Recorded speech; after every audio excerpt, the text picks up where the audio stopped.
Selamat datang di channel Ye Chen Ping Mania.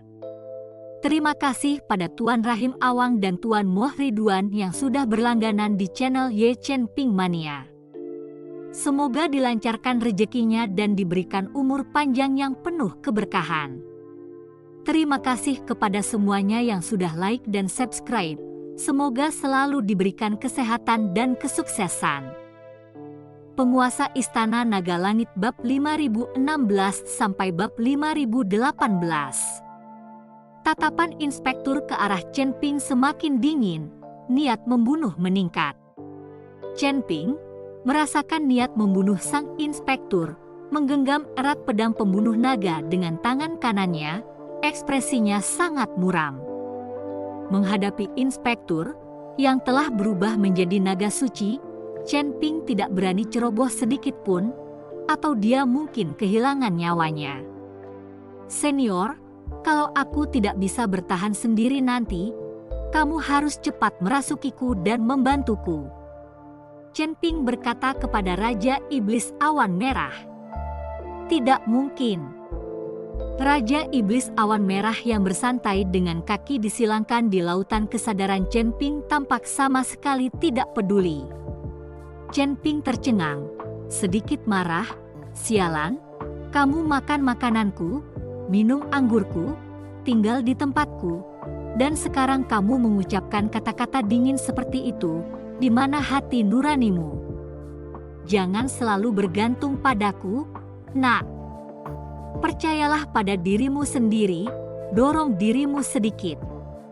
Jika kamu tidak memaksakan diri, bagaimana kamu akan tahu betapa tidak bergunanya dirimu?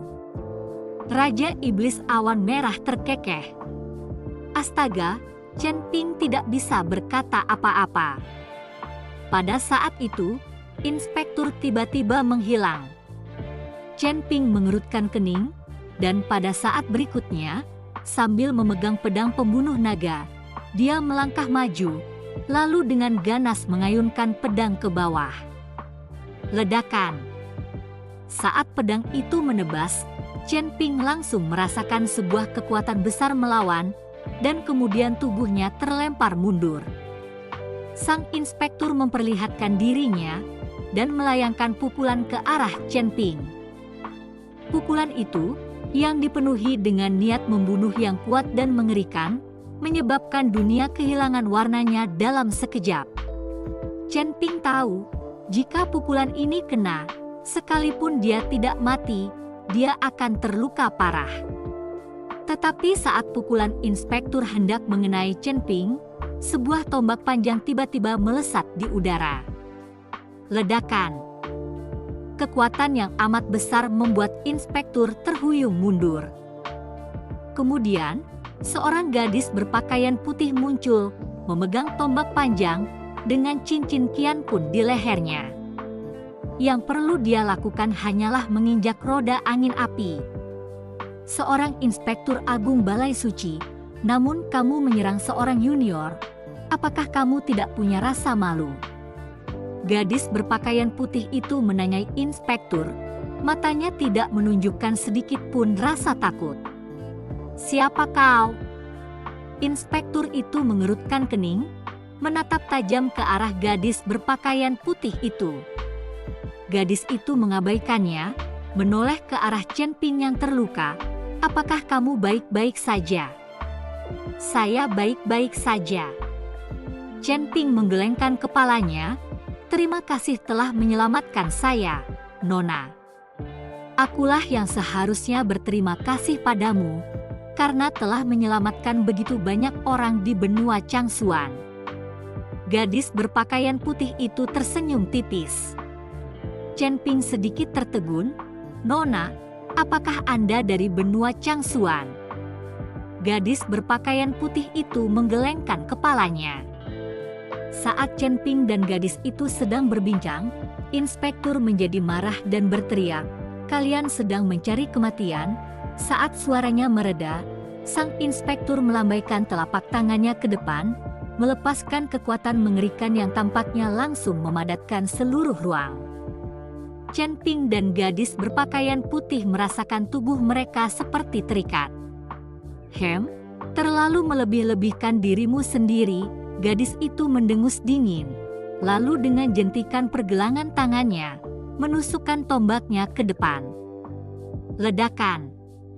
Tombak itu menembus kekuatan yang mengerikan itu, namun kekuatan itu tidak melemah, malah berulang kali mendorong gadis berpakaian putih itu ke belakang. Melihat ini, pedang pembunuh naga milik Chen Ping mengeluarkan raungan naga dan menebas dengan ganas. Pedang ini menghancurkan kekuatan yang mengerikan. Chen Ping hendak mengatur napas ketika inspektur muncul tepat di depannya.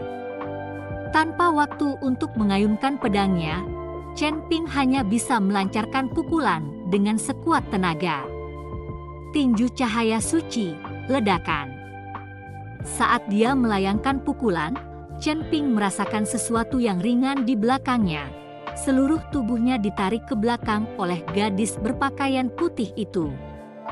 "Jangan bentrok dengannya, kamu bukan tandingannya." Dengan itu, gadis itu menusukkan tombaknya, cahaya ungu memancar di ujungnya.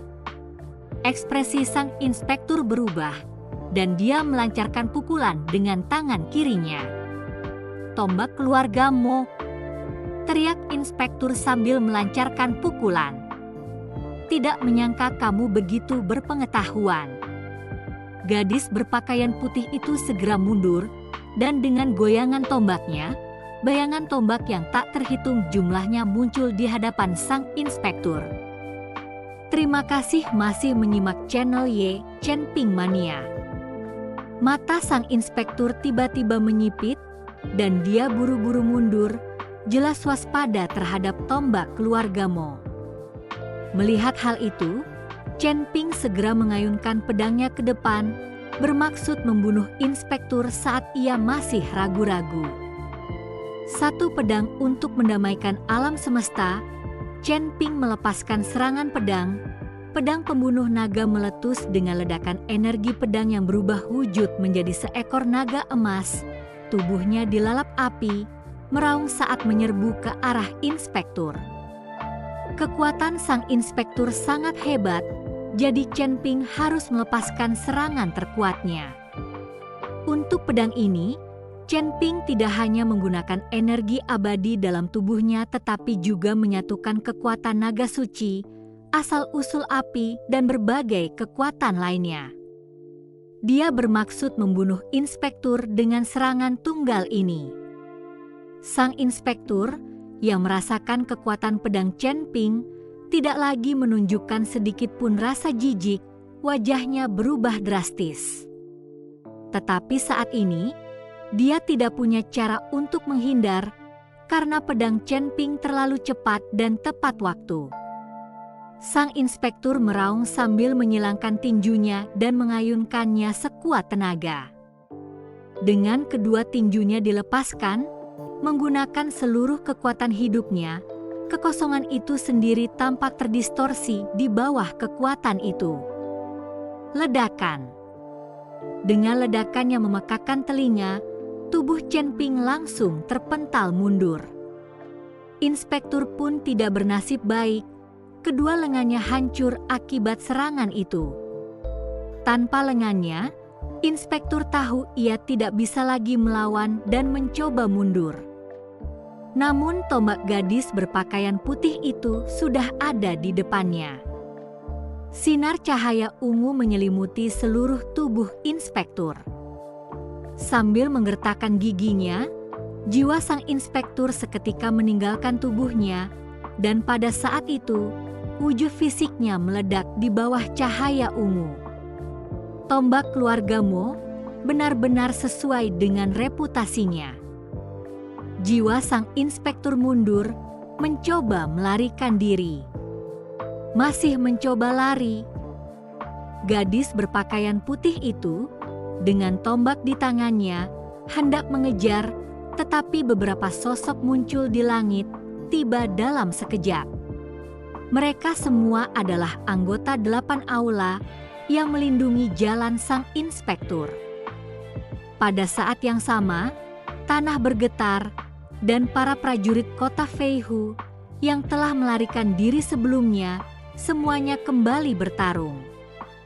Xie Zhong ada di antara mereka, terpaksa kembali, karena Huo Zhao secara pribadi mengawasi pertempuran di belakangnya, membuat Xie Zhong tidak punya pilihan.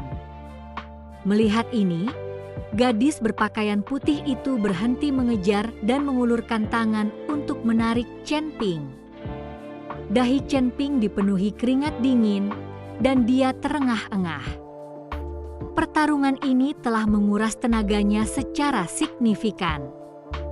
Jika bukan karena kemunculan gadis berpakaian putih itu, Chen Ping takut dia tidak akan mampu menghadapi Inspektur Aula Suci dan akan membutuhkan Raja Iblis Awan Merah untuk merasukinya. Melihat kedatangan anggota 8 aula, ekspresi sang inspektur menjadi tenang. Walaupun tubuh fisiknya telah tiada, selama jiwanya masih ada, ia dapat membentuk kembali tubuhnya, hanya saja memerlukan waktu. Inspektur Huo Zhao mendekati inspektur, sikapnya sangat hormat. Para inspektur mirip dengan penegak aula suci, bertugas memeriksa berbagai sub-aula, seperti komite disiplin. Mata inspektur berbinar dingin saat dia melotot ke arah Huo Zhao. Perintahkan serangan untuk menghabisi mereka, dan antar aku kembali ke aula, aku perlu membentuk ulang tubuhku. Baik, Tuan. Huo Zhao mengangguk, lalu menoleh ke Xie Zhong. Semuanya, serang. Siapapun yang berani melarikan diri akan dilenyapkan jiwanya. Mendengar ini, Xie Zhong dengan enggan memerintahkan, bunuh. Prajurit yang tersisa dari kota Feihu menyerang Chen Ping dan gadis berpakaian putih itu.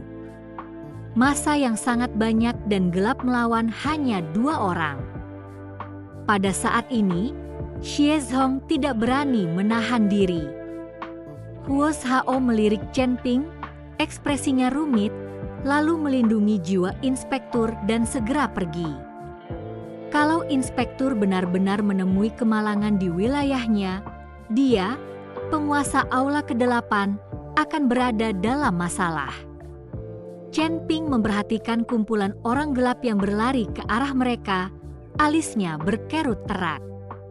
"Apa yang sedang kamu pikirkan?" tanya gadis berpakaian putih itu. "Saya sedang berpikir apakah akan lari," kata Chen Ping. "Bagaimana menurutmu?" Gadis berpakaian putih itu tersenyum. "Berlari." Dengan itu, Chen Ping berbalik untuk melarikan diri. Terima kasih masih menyimak channel Ye Chen Ping Mania. Namun sebelum dia bisa melarikan diri, tanah bergetar dan segerombolan orang berkulit gelap menyerbu ke depan.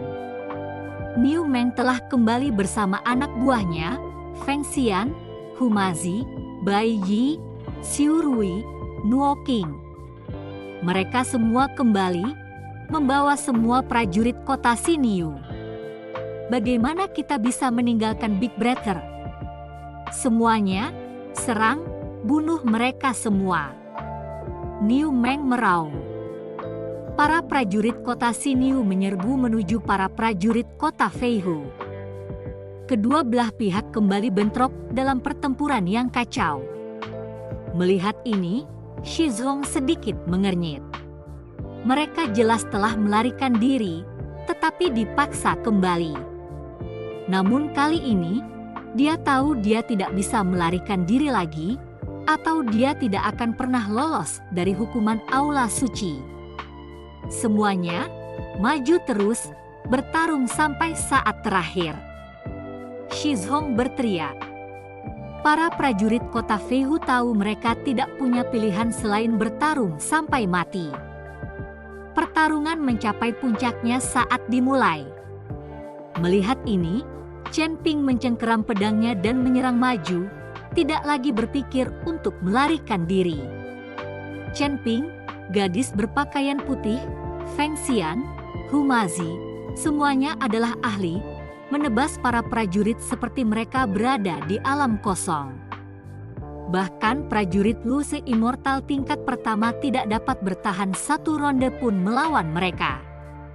Secara bertahap, kota Xinyu mulai unggul. Shi Zhuang menyaksikan kejadian itu, matanya dipenuhi dengan ketidakberdayaan dan ketakutan. Ketika semua anak buahnya musnah, kota Feihu tidak akan ada lagi, dan dia, sebagai penguasanya, akan tamat. Saat Shi Zhuang merasa tidak berdaya, bayangan hitam yang tak terhitung jumlahnya jatuh dari langit seperti hujan. Mereka adalah sosok-sosok berpakaian hitam, masing-masing memiliki kekuatan luar biasa. Setelah mengawal inspektur, Hu Zhao telah mengirim sejumlah besar anggota 8 aula. Kedatangan anggota 8 aula ini langsung memberi kemenangan bagi kota Feihu. Di pihak kota Xinyu, hanya Chen Ping dan beberapa orang lain yang benar-benar kuat, tetapi anggota 8 aula berpakaian hitam ini semuanya setidaknya merupakan dewa abadi longgar kelas 2. Harus kuakui, kekuatan aula suci sungguh luar biasa. Jika tidak, 8 aula saja dapat mengendalikan seluruh kota Feihu, memperlakukan tuannya, Shi Zhuang, seperti bawahan. Hahaha, saudara-saudara, bala bantuan sudah tiba. Orang-orang dari aula suci sudah tiba. Maju, Shi Zhuang tiba-tiba menjadi percaya diri. Para prajurit kota Feihu langsung melonjak semangat juang. Alis Chen Ping berkerut erat. Dia tidak menyangka 8 aula memiliki begitu banyak orang dan dengan kekuatan yang begitu hebat. Tetapi sekarang pertempuran yang kacau telah dimulai, melarikan diri akan menjadi sulit. Dia hanya bisa menggertakkan giginya dan berjuang mati-matian.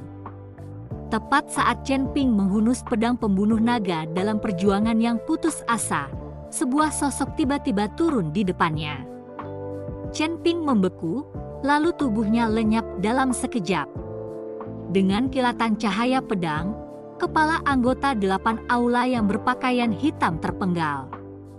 Saat membunuh anggota 8 aula, Chen Ping dengan cepat menangkap sosok yang jatuh. Teman Xiu, Chen Ping menatap Xiu Rui. Xiu Rui dipenuhi luka, nafasnya semakin lemah.